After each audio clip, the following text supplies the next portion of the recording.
Harnojoyo tinjau 6 batu nisan kuno di Museum Sultan Mahmud Badarudin II.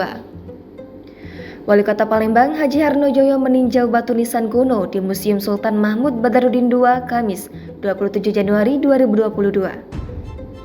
Batu nisan kuno bertuliskan Arab Melayu ditemukan sejumlah pekerja PT Waskita saat melakukan penggalian untuk pembuatan instalasi pengelolaan air limbah di kawasan Pasar 16, tepatnya di Komplek Pertokoan Tengkur Permai Blok C, 17 Ilir Palembang beberapa minggu lalu.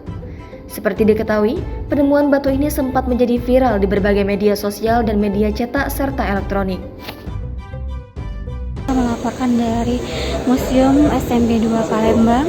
Saat ini Wali Kota Palembang Harnojoyo sedang melihat 6 batu nisan yang baru-baru ini ditemukan.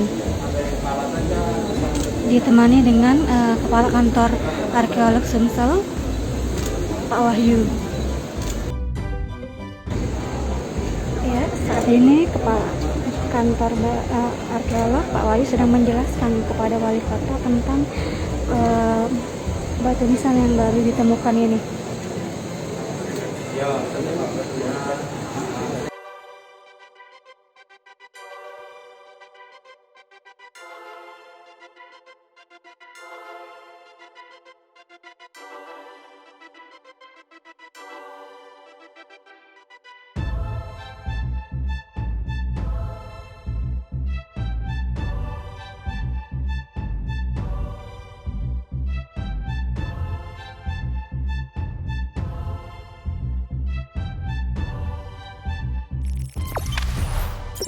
Jangan lupa subscribe, share, komen, dan like ya.